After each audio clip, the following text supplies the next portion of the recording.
This is the second part in my series about some of the important changes to Path of Exile 2 compared to Path of Exile 1. As mentioned in the previous part, everything you see in this video is still subject to change, it might not exist in early access on release, it may be removed altogether or rebalanced. So I recommend looking at this video as just a guide of things to look out for at release of Path of Exile 2 Early Access.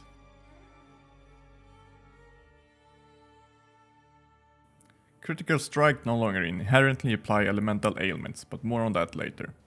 The base damage bonus has increased compared to PoE 1, from what used to be 50% over base to now 100% over base. Critical Strike multiplier is no longer used as a term, and instead you will see Critical Strike bonus instead, which refers to the damage bonus crit gives above the base 100%. It seems like flat modifiers to Critical Strike bonus is very rare in PoE 2. Instead you will see increases to the bonus instead. Increases to critical strike chance seem to be very rare as well in PoE 2, and anything close to 100% chance to crit is probably going to be very uncommon. Culling strike now have different thresholds depending on mob rarity. There is also a passive notable that exists now that increases this threshold by 25%. You are now required to have more accuracy the further away you are from an enemy, but there are ways to mitigate this. Each point of dexterity now gives you 5 flat accuracy. Marks are no longer considered a curse, meaning you can apply both a curse and a mark at the same time now by default. When you cast a curse manually now, you will create a zone, and after a short delay the curse will be applied to mobs standing in that zone. Whispers of Doom is now a keystone. When you convert from one damage type to another in PoE 2, the game doesn't remember the original source.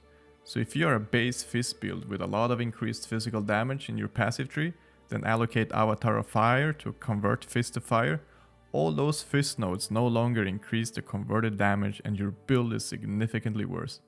Similarly, all sources of gain X of damage as extra is calculated from the base damage, so does not benefit from previous scaling of any damage types. This source of damage should also not be multiplicative. Elemental penetration can no longer penetrate further than 0 resistance. You can no longer dual wield 2 different kind of martial weapons in PoE 2, and some weapons have the limitation that they can't be dual wielded at all. Scepters are special in that they also count as an offense, so it can usually be paired up with other weapons. Dual wielding does not give any inherent bonuses like you would get in PoE 1. Instead, the bonuses you get from dual wielding will be explicitly defined on the skills that you use. But there are currently no skills that specifically require you to dual wield. When it comes to the actual combat, some things will feel different in PoE 2.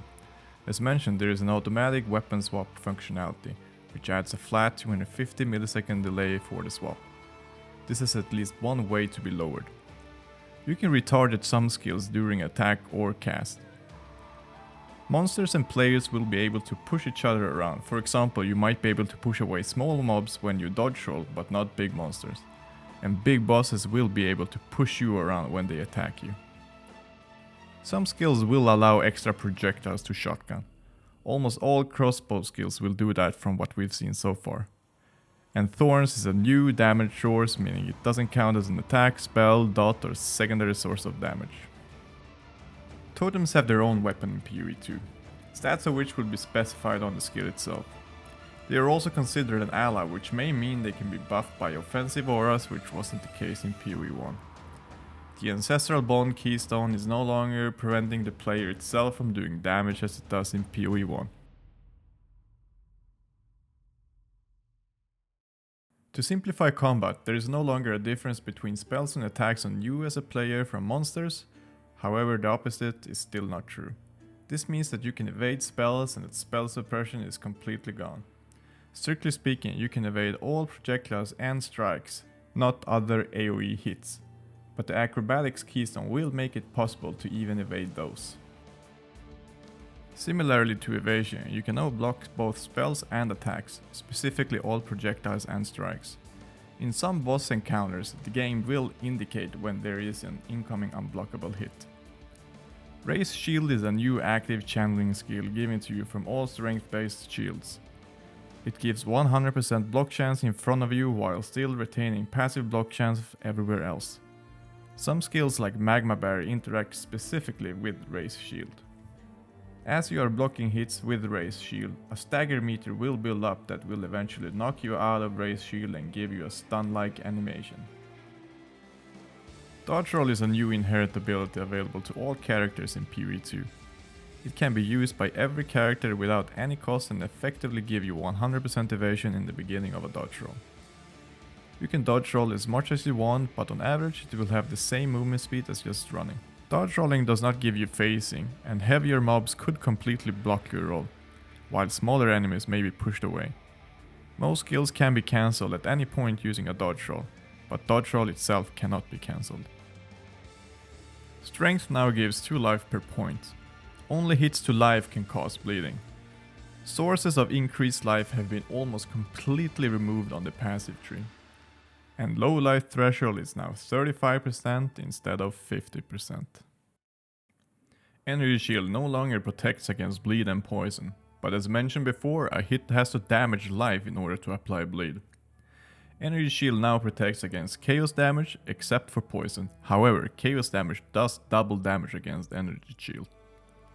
Both recharge rate and delay have been significantly nerfed compared to PoE1, according to some reports.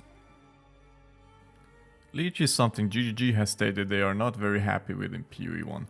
It's very difficult and complicated to understand. The goal is to simplify it in PoE2 and still have it be balanced. Exactly how Leech works in PoE2 we don't know yet, we'll have to see on release of early access. Overflow is a new mechanic in PoE2. Other mechanics can gain the ability to overflow, and thus be able to increase the current maximum pool of either life, energy, or mana. The overflow resource can then not be recovered itself, and will be the first to be removed when using that resource.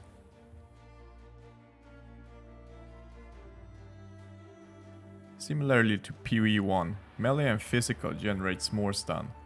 However, it's now 50% more instead of 25% more.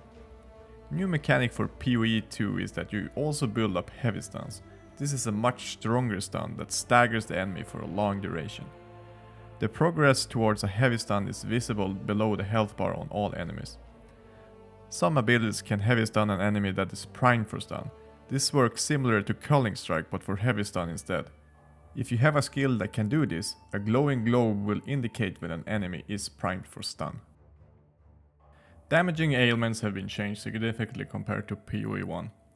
Ailment damage is now scaled based on the hit before mitigation, and then mitigation is applied to the ailment. This means that if you are a fist build applying poison, the enemy's armor is irrelevant for how big the poison will be.